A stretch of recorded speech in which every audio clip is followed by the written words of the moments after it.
Assalamualaikum warahmatullahi wabarakatuh. Perkenalkan, nama saya Mutiara Zani Harneli, NIM 18230066. Berikut merupakan tugas 3 dari mata kuliah seminar akuntansi keuangan yang bertemakan Share Based Payment. Pada kali ini, saya akan mereview sebuah artikel yang berjudul The Impact of IFRS 2 Share Based Payment on Malaysian Companies. Pembahasan teori. Opsi saham adalah komponen penting untuk merekrut dan mempertahankan pekerja berbakat di perusahaan, yang mana opsi saham dijadikan alat kompensasi non-tunai yang populer bagi karyawan. Skandal perusahaan dan kompensasi opsi saham maka digunakan standar akuntansi baru, yakni IFRS 2. Dengan mematuhi standar ini, maka informasi yang diberikan dapat membantu pengguna laporan keuangan dalam membuat keputusan yang lebih baik. IFRS 2 mensyaratkan pencatatan nilai wajar opsi saham sebagai beban kompensasi dalam laporan laba rugi, yang mana beban dihitung pada tanggal pemberian kompensasi dan diakui selama periode vesting. Kasus yang dibahas.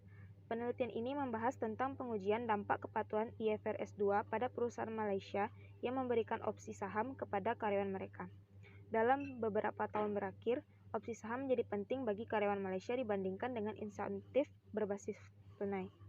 Pengetahuan perusahaan Malaysia tentang dampak standar akuntansi baru pada First Board terkait dengan kepatuhan IFRS 2 dan berdampak pada pemberian opsi saham di Malaysia, dan hal ini akan mengganggu kinerja laba. Oleh karena itu, perusahaan harus serius mempertimbangkan kepatuhan IFRS 2 dan konsekuensinya adalah apakah perusahaan akan diuntungkan atau gagal dari rencana opsi saham tersebut. Sampel penelitian. Sampel pada penelitian ini adalah perusahaan yang terdaftar di papan utama Bursa Malaysia tahun 2005. 100 perusahaan papan utama atas sektornya merupakan sampel awal. Penelitian ini berfokus pada dampak pengeluaran kompensasi opsi saham pada 100 perusahaan terbesar utama di Malaysia.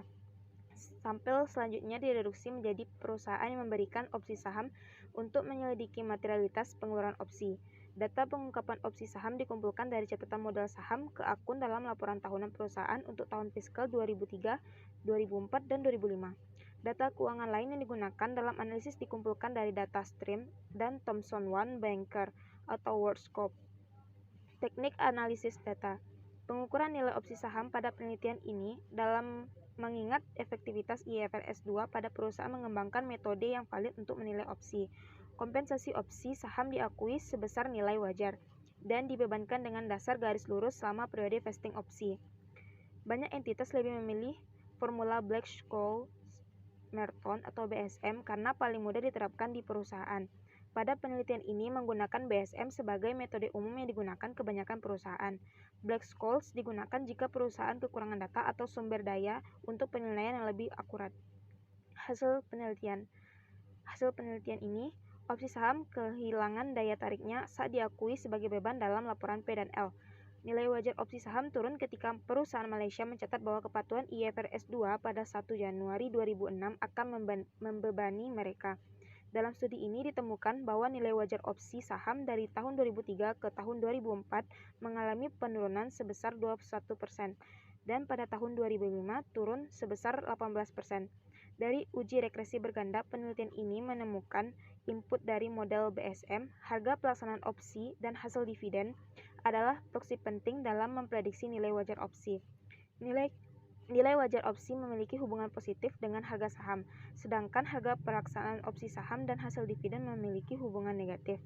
Dengan nilai wajar opsi saham, akibatnya struktur keseimbangan diperlukan untuk menyelaraskan manajemen dengan keduanya.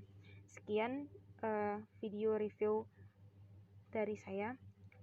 Wassalamualaikum warahmatullahi wabarakatuh.